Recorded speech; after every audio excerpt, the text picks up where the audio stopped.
Yeah, hello again. I would like to start to give you a short introduction to me, to my person. My name is Daniela Merkenich. It's not easy to spell for others, but yeah, I promised you to do it by myself. Yeah, but Daniela is pretty okay. So I'm an architect and an engineer of sustainable structures. I worked for 1 year in Ethiopia, and I was involved in the project management for the peace and security building for the African Union.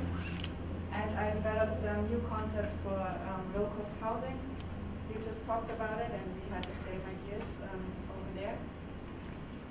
And then I did my master thesis about sustainable building in developing countries, and in detail to do some research about certification system, and especially for Ethiopia. Yeah, and since 2011, I'm working for the German Council for Sustainable Building, and I'm responsible for the international projects and the International Academy. So let me start with some facts and figures about why are we here today? I mean, what are our concerns about the future? There's this first number of 30%, which is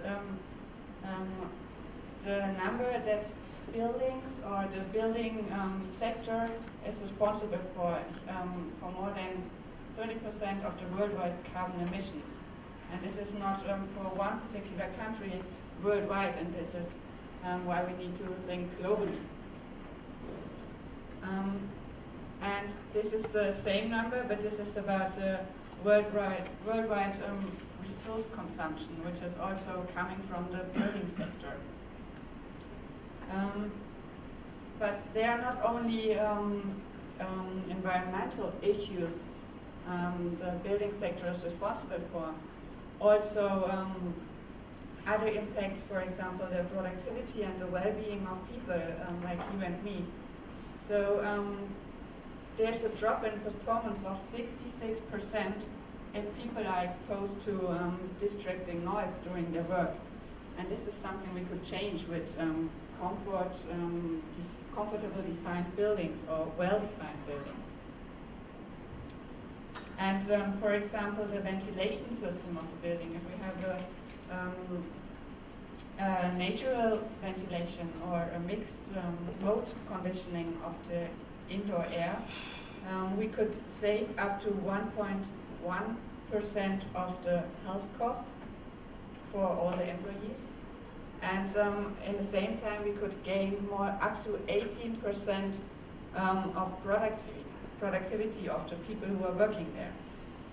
And nevertheless, we would save roughly about 80% of the energy that must be used to run the building.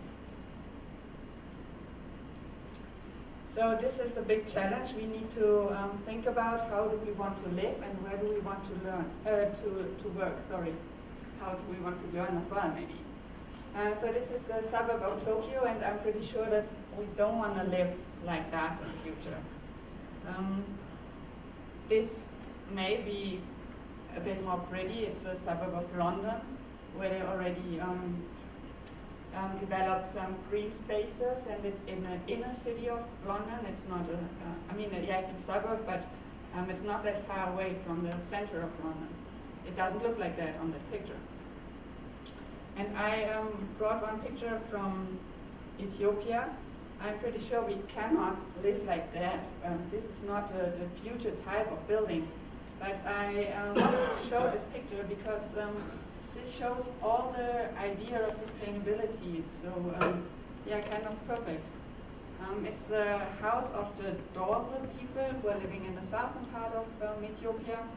And they use only local material which is available on the same site like the building.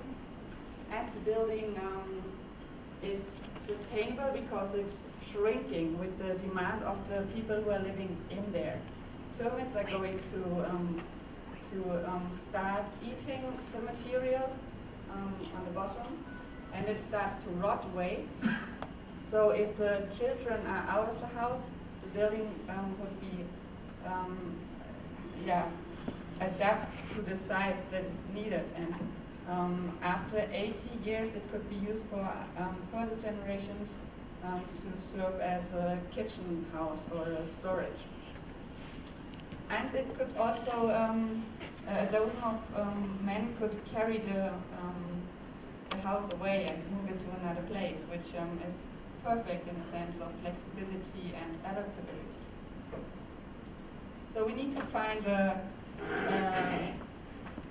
concept in between those two ideas here, between London and Ethiopia maybe, and it must react to the local conditions and the local demands, combined to the economical aspects, the ecological aspects, and also the social cultural aspects.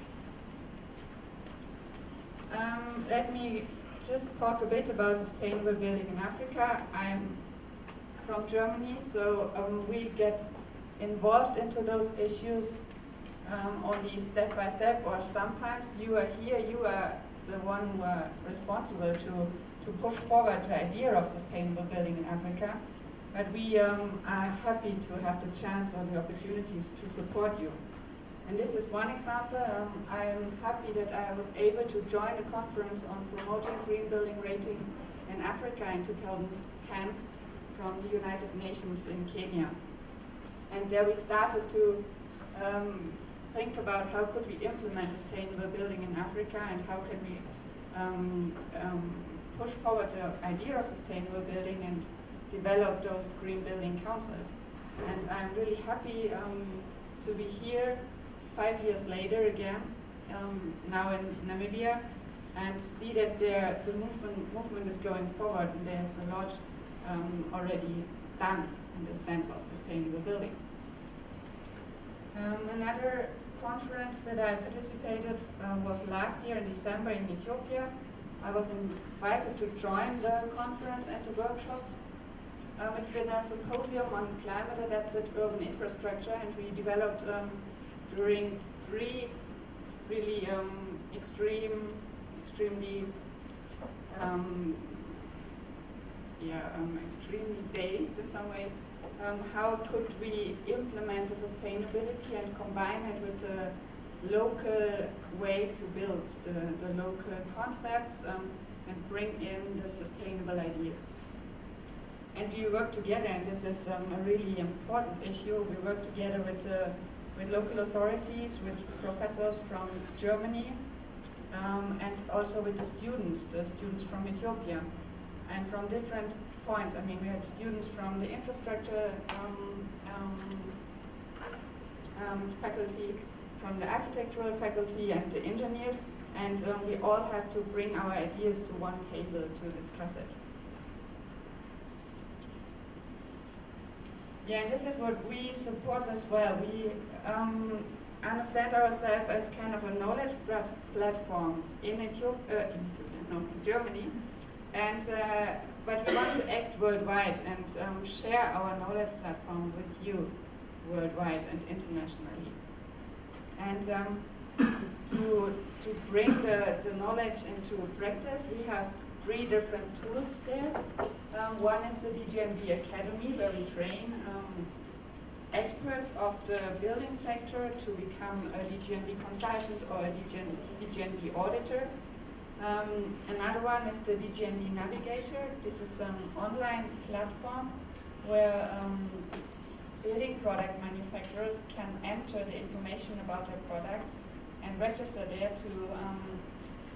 to give transparent information about the products regarding the sustainability of the products. So architects and designers can use this platform to decide about products. They don't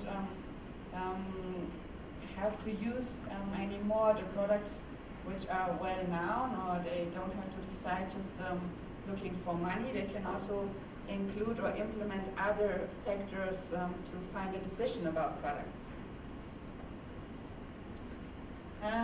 Let me give you some numbers about the DGNB, who we are and what we are doing. We were founded in 2007, and we are right about 1,200 members from the whole building sector. We are right now we have 35 employees in our head office in Stuttgart. And we have, out of those 1,200 members, more than 30 committees who support us with their knowledge and their experience. So these are the people who built up the DGNB certification system, and those are the people who are developing it with us for future challenges.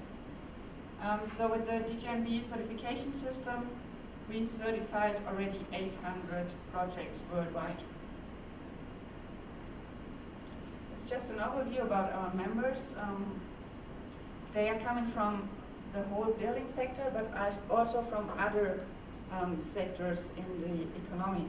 For example, we have Audi and Daimler, which are not directly connected to the building sector for sure, but all they want to certify their buildings as well throughout the world. And this is again closing the international loop.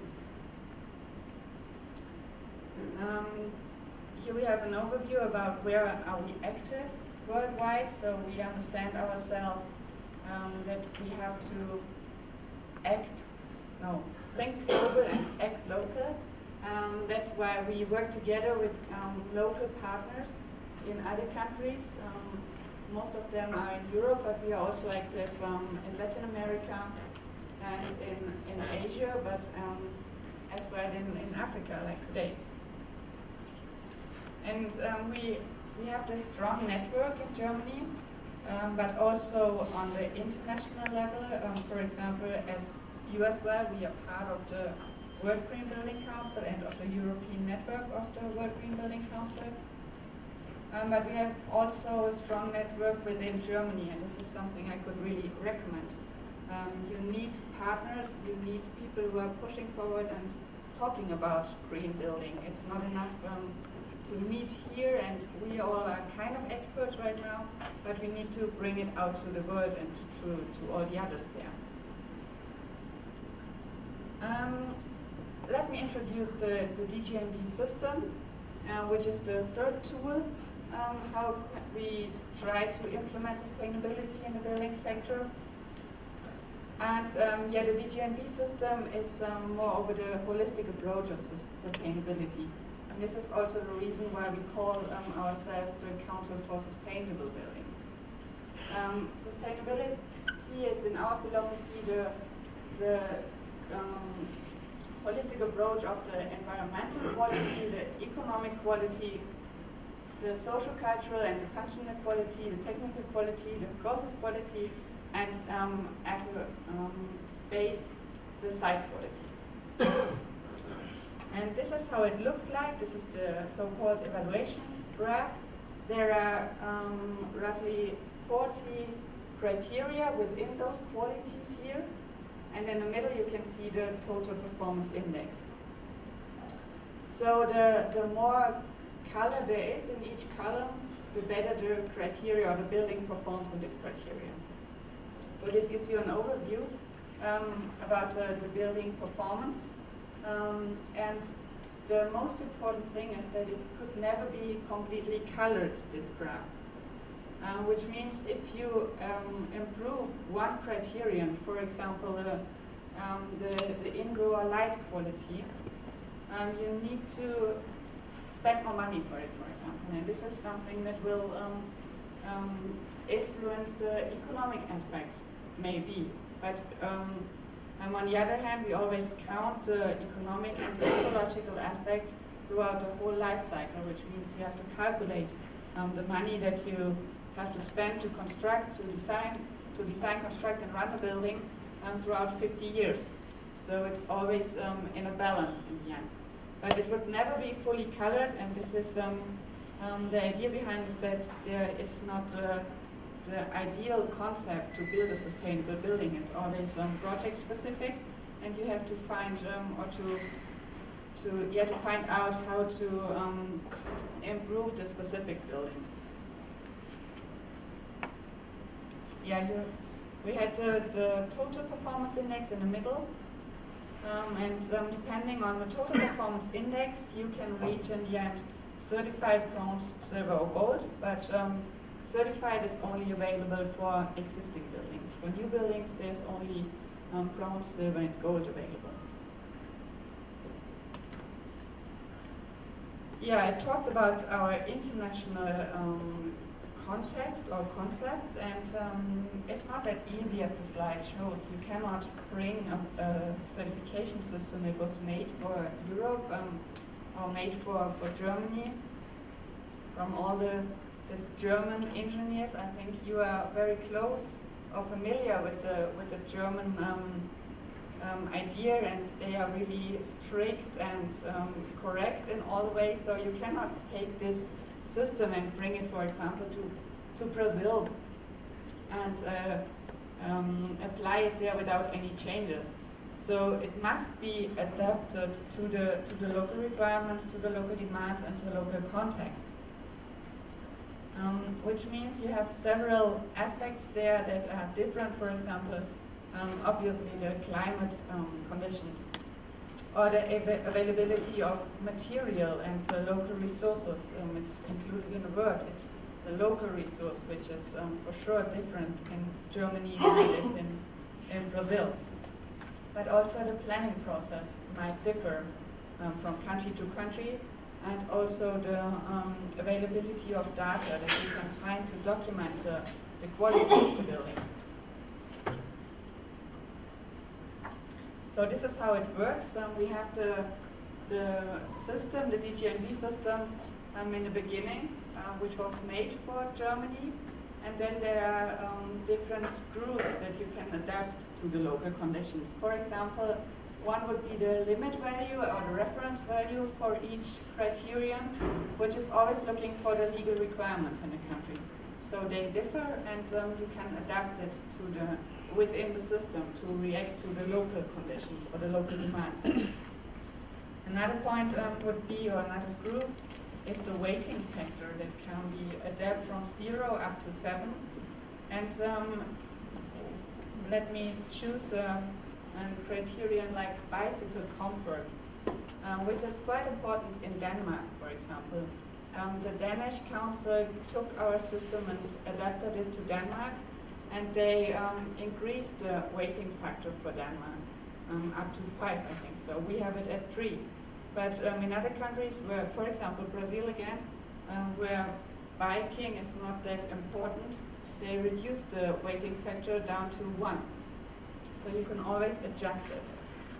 And at least the benchmarks, which are clear numbers to benchmark, to rate the building, must react to the local, the local numbers, like the U value of the facade construction.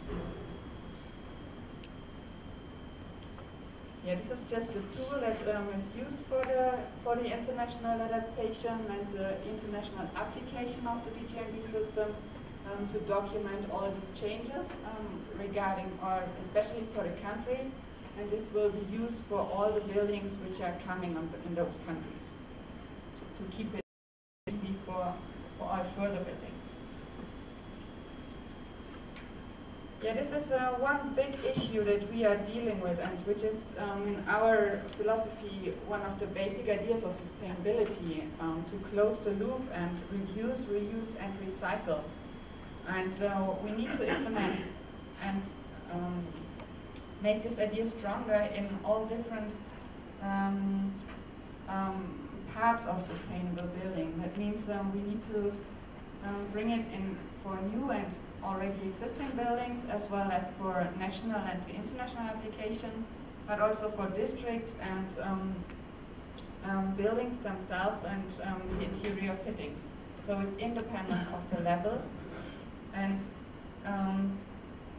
again, think within this concept of closing the loop, within the whole life cycle, about at least 50 years, to incorporate all the calculations, or incorporate all the emissions of the building, all the costs that are needed to run the building. And again, within closing the loop, we shouldn't forget about the holistic approach of sustainability, consider all the different 5 or 6 qualities of sustainability. And in the same way, we need to find a way to allow innovation. It's not a philosophy of the DGNB system to give clear measures how to build a building or how to get to a sustainable building. We just measure the quality in the end. To compare it with another part of our life, it's like we don't give you the cooking recipe, we just taste the food afterwards. So this is, it's your idea how to give us a good food or how to prepare the food, that it's tasty afterwards, but we allow you to get some new ideas to bring in the sustainable building issue. This is one example where you can see how innovation works within the system and where they applied the idea of closing the loop. It's the Art Museum in Ravensburg, which is in the southern part of Germany, and they got the DGNB certificate for gold, for silver, I'm sorry. They used the facade stones, or the stones of the previous facade from the building that has been already there. So they reused the stone, and they needed to develop a new construction, how to create or how to construct the facade in a way that is that you can keep low the thermal transmittance factor. And they developed constructions. How is it called? Anchor. Yeah, but is it the right word in English? I'm not pretty sure. To bring together the inner facade construction with the outer stones. So to anchor it together. Yeah, to anchor it together. Yeah. Again, closing the loop, but as well create healthy buildings where we spend more than 80% of our lifetime inside.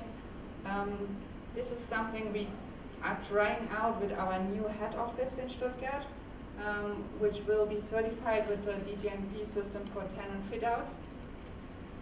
And we moved in half a year ago, and there we have several ideas of sustainability, and we are testing the ideas. We are testing new materials. We provide a space to test those materials of our members, but also of other construction or building product companies. And we understand it as a living showroom for sustainability. For example, we have this carpet you can see here. It's made out of old fisher nets from Portugal, and it's not smelling, don't worry. It's quite a good quality, and we have those clay walls there behind the books. You could see it maybe, combined with the green wall over there, and we measure the CO2 concentration in the indoor air, and compare it with another room where we don't have the green wall to find out is it really helpful, such a green wall inside building. What else is there? But we also adapted our daily worker life or daily office life to sustainability. For example, we are buying all our daily needs like fruits and our catering things at a shop close by, and we try to avoid to order it via internet, and we don't want to be responsible for all these CO2 emissions coming from the transport. So this is another aspect. Or we installed a filter system to provide our colleagues sparkling water from the tap. So we don't have to carry anymore or transport the bottles of water for all the employees. So this is again this holistic approach and to close the loop somewhere. This is an office building in Denmark.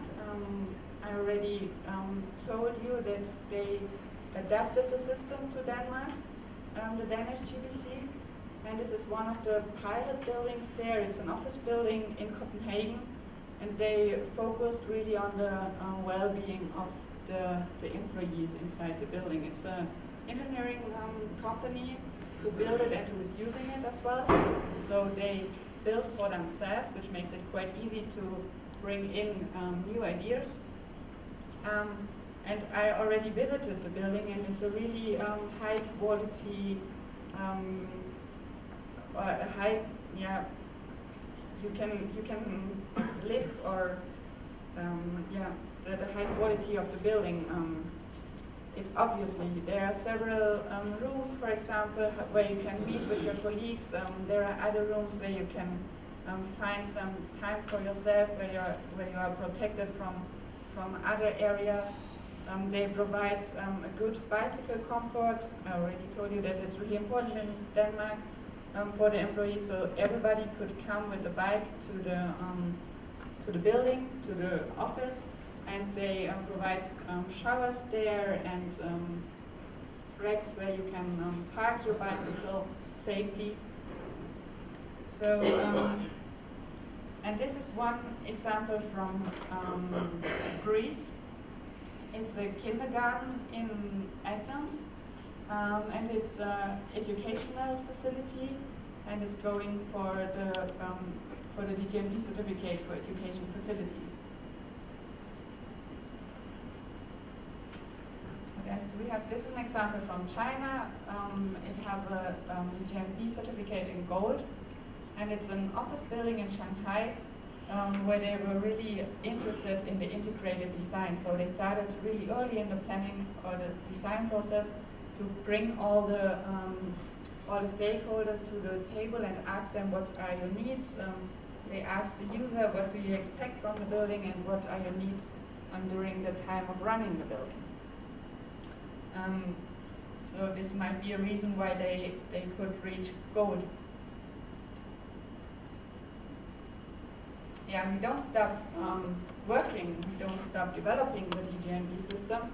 We always try to transfer knowledge and keep on working. I already told you about our philosophy of innovation. We are looking for innovation nearly every day and try to find future-oriented concepts for sustainability.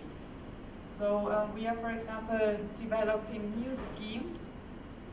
My colleagues in Stuttgart in the system development, they are looking to the market and looking for the needs of the market. And at the moment, for example, we developed a scheme for industrial locations, and we started the pilot phase in Germany. I think, yeah, there's one example. Volkswagen is part of the pilot phase. They certified their engine plant of Volkswagen in, where is it? In Chemnitz, the eastern part of Germany. And another example who are part, or which is part of the pilot phase, is Daimler, Daimler location in Ulm, who are also going for the DGNB certificate in gold. And here you can see it looks maybe a bit wild, but it doesn't look as a typical industrial location.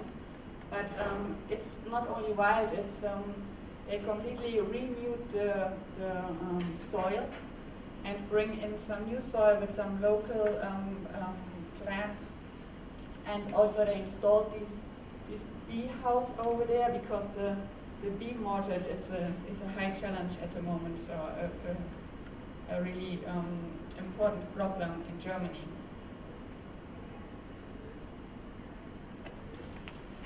Yeah, I talked about transferring knowledge.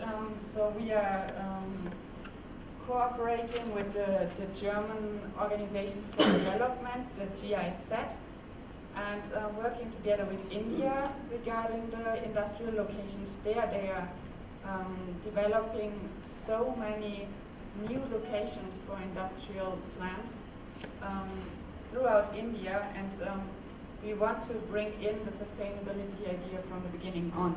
And this is why we work together with them. We are setting up some workshops with the local responsible persons, the local designers, the investors, and trying to turn the idea towards sustainability.